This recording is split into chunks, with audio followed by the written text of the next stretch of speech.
was straight from the dump. Someone didn't want it.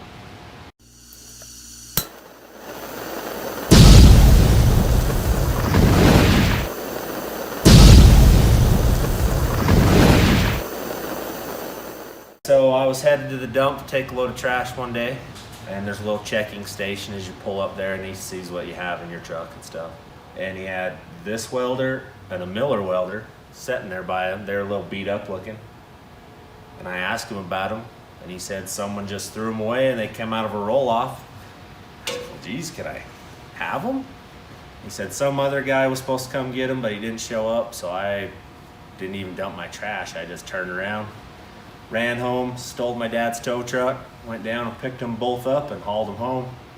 Me and Landon decided we were gonna see if it'd run, so we pulled it in, poured a little gas in just in the top of the motor because there's no carburetor or intake on it. It was missing some parts.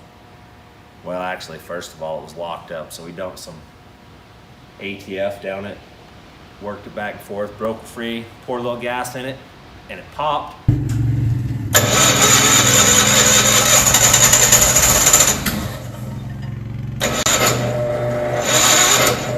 That's close enough to running. We'll put a carb on it, see if it'll run. So we decided we'd rob the carburetor off the other one, put on it, fired right up, worked good, good enough.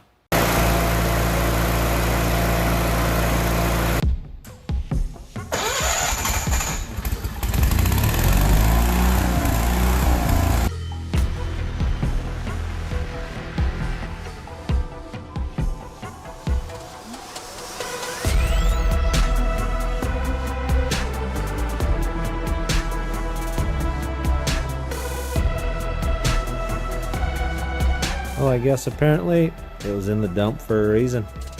Now I gotta tear the welder apart and see what's wrong with it.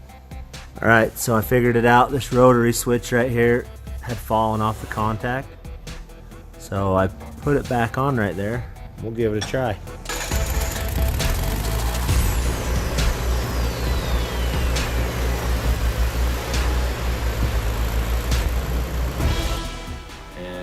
It started welding just fine. It seems to run good. It's only got about 500 hours on it, so it's not really wore out or anything. I'll get some good use out of it.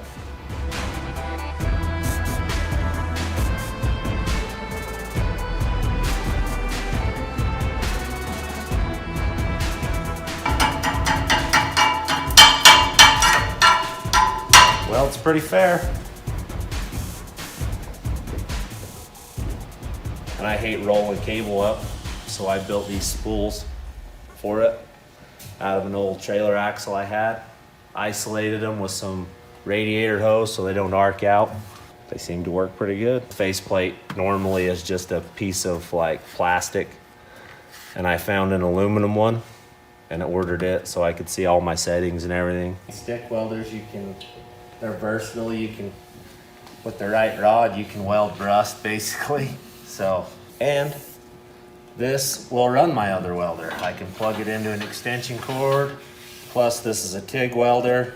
You get the right attachments, you can TIG weld with it. There's a lot of stuff that this is good for. So I'm like 320 bucks into this with the new cable and the new stinger. 320 bucks for a welder's not too bad. Some people can't see the value in old junk. They just think it's trash and ruined. Well, I mean, junk, it just needed a little work. Little love. And then it was good to go. Now I'll use it forever. Straight from the dump. Yep, straight from the dump. Someone didn't want it.